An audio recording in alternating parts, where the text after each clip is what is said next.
Minor వాహనదారులు వాహనాలు నడుపుతూ పట్టుబడితే తల్లిదండ్రులపై వాహన యజమానులపై కేసులు తప్పవని జిల్లా ఎస్పీ అఖిల్ మాజన్ పేర్కొన్నారు.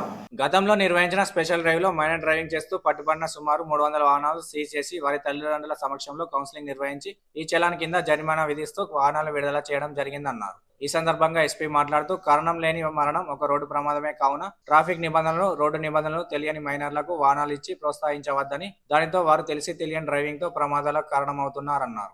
ఈ కార్యక్రమంలో సిరిసిల్ల డీఎస్పీ చంద్రశేఖర్ రెడ్డి, సిఐలు, ఎస్ఐలు, సిబ్బంది పాల్గొన్నారు. అట్లా సర్చ్ కొడితే మొత్తం వస్తుంది. ఇప్పుడంతా డేటా పెట్టాము. అప్పుడు మీ అందరికీ అంటే న్యూస్ పేపర్లో కూడా వచ్చి ఉండొచ్చు. ఏంటి అంటే ఇప్పుడు మైనర్ డ్రైవింగ్ మనం అప్పుడు కూడా దాదాపు 300 to 400 మెంబర్స్ మనం పిల్లలకి పట్టుకొని బైక్స్ పట్టుకొని ఎంవీ యాక్ట్లో జస్ట్ ఒక ఈ చలాన్ కేసు రిజిస్టర్ చేసి పట్టుకున్నాము.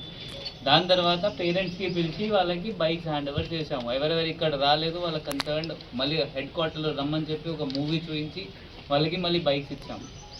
ఇప్పుడు ఏంటి అంటే మళ్ళీ అది 3-4 మంత్స్ తర్వాత కూడా మళ్ళీ అది యాక్సిడెంట్స్ జరుగుతున్నాయి. ఇప్పుడు నిన్న మొన్న రుద్రంగిలో ఒక ఓల్డ్ మ్యాన్ చనిపోయారు. ఎవరికి తెలుసా? అంటే ఒక చిన్న అబ్బాయి 16-17 ఇయర్స్ అతని వయసు. ఇప్పుడు అతని మదర్ పైన ఫాదర్ పైన కూడా కేసు అయింది. ఇప్పుడు వాళ్ళ జైలు కూడా పోతారు. అంటే ఇది నేను ఎందుకు చెప్తున్నాను అంటే ఇది ఎందుకంటే 2 సార్లు అయినప్పుడు కూడా అంతమంది మన జిల్లాలో 5 డేస్లో మైనర్ డ్రైవింగ్లో స్పెషల్ డ్రైవ్లో పట్టుకున్నాము అంటే ఇంకా ఎంత జరుగుతుంది. ఇప్పుడు మనం ఫర్ ఎగ్జాంపుల్ 350 నెంబర్ ఇదని చెప్తున్నారు. మనం ఫుల్ దీనిపైన పోతే ఐ థింక్ 1000 మెంబర్స్ మనకి ఈజీగా దొరుకుతారు. ఈసారి మనం ఏం చేస్తున్నాము అంటే కొంతమంది పైన కేసు కూడా నమోదు చేస్తున్నాము. పిల్లల పైన చేయట్లేదు, పేరెంట్స్ పైన చేస్తున్నాము.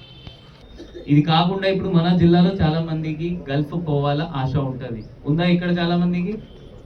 చాలా మంది గల్ఫ్ పోతారు, బహ్రెయిన్ పోతారు, చాలా మంది పోతారు. సో ఒక్కసారి కేసు నమోదు అయితే, ఒకసారి ఈపీటీ కేసు రిజిస్టర్ అయితే ఎన్ఓసి ఇవ్వడానికి ఉండదు. అప్పుడు మనం మీకు ఎన్ఓసి ఇవ్వాలి బయట పని చేయాలి అంటే, అది కూడా మనం అలౌ చేయరు. ఎందుకంటే కేసు ఉంటే అంటే మనం ఇవ్వడానికి లేదు అంటే ఇతను క్లియర్ ఉన్నారు, ఏం క్రిమినల్ కేసు లేదు. సో అది కూడా చూసుకోవాలి బాధ్యత పేరెంట్స్. అది ఇప్పుడు ఎవరైనా అన్న తమ్ముడు వచ్చారు లేకపోతే ఫాదర్ మదర్ వచ్చారు, మీరు మీ వాళ్ళ పిల్లలకి సంజాయించాలి. ఇది కాకుండా చాలా మంది ఇప్పుడు మన జిల్లాలో గాంజాయి అలవాటు వాళ్ళు కూడా చాలా మంది ఉన్నారు. ఇప్పుడు ఇక్కడ